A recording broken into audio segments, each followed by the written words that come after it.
Two of the most powerful figures on the national stage now face accusations that could reshape how America wages war. That's not hyperbole. It's the reality unfolding as legal experts, lawmakers, military analysts, and international law scholars scrutinize a series of U.S. military strikes on alleged drug-smuggling vessels.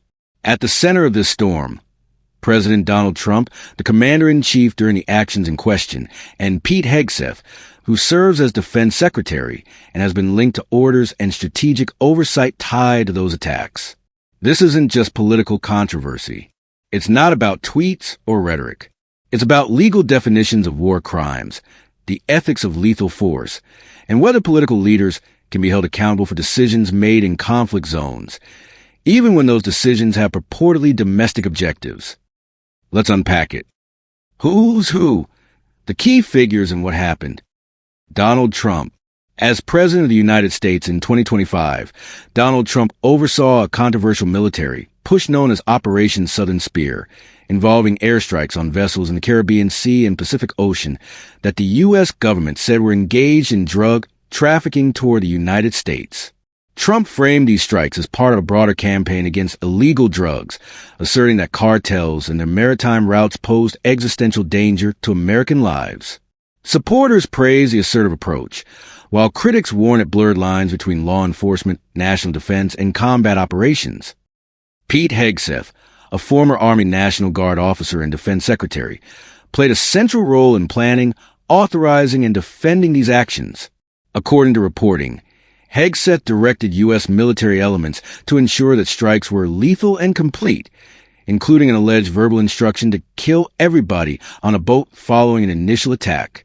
One particularly controversial incident occurred on September 2nd, 2025, when U.S. forces struck a small vessel suspected of smuggling drugs using an aircraft that appeared to observers to be a civilian plane, a tactic that legal experts warn could be perfidy under international law, because disguising military assets as civilian can constitute a war crime. Reports also suggest that a second or double-tap strike killed survivors from the initial attack, including individuals seen on surveillance footage waving after the first strike. What's a war crime under international law? Before we judge the situation, we must understand the legal context.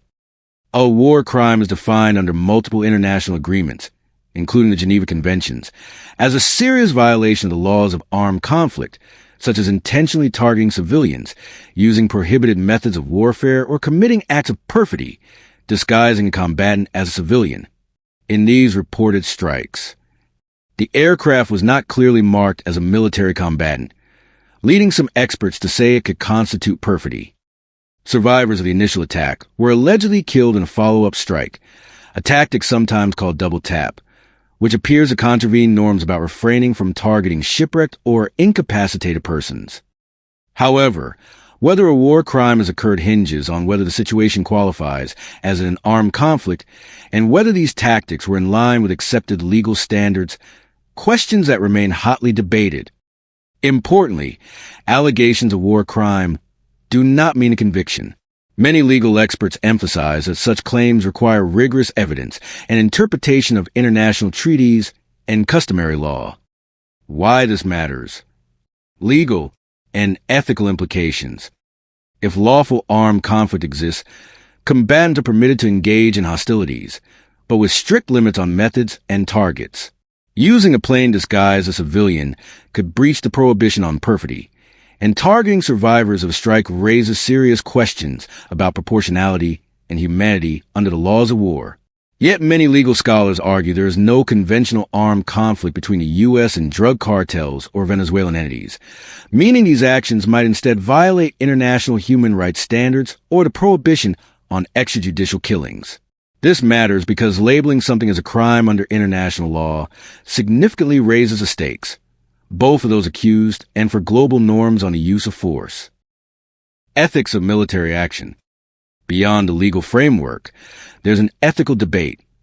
Is it ever justifiable to order lethal force in pursuit of national security goals when civilian lives are at stake?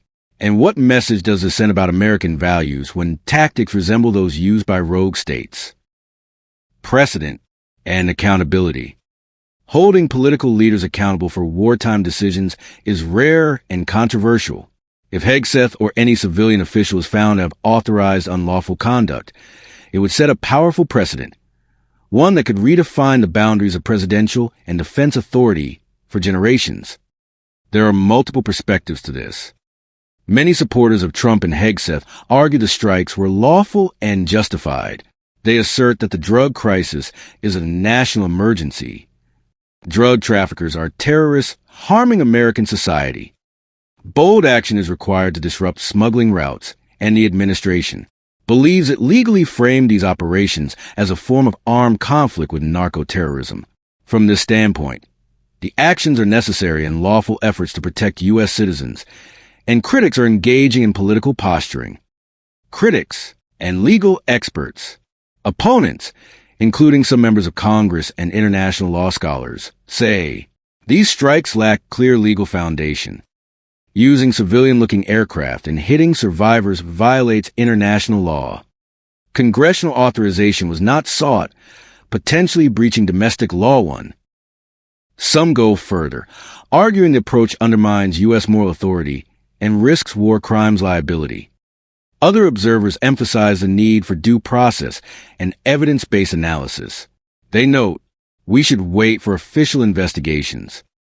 Labels, like war crimes, should be used carefully and facts must be established before assigning legal guilt. Broader impact on U.S. policy, trust, and global norms.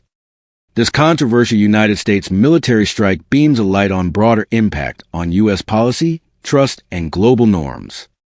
This isn't a contained legal argument. It affects U.S. foreign policy. How and when America uses military power. Military authority versus civilian oversight. Does political leadership override established military norms? Public trust in government.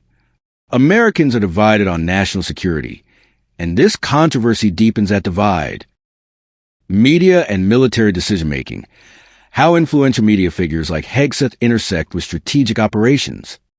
In polarized times, legal disputes over war conduct ripple far beyond courtrooms and committees. They influence elections, alliances, and public perception of leadership legitimacy.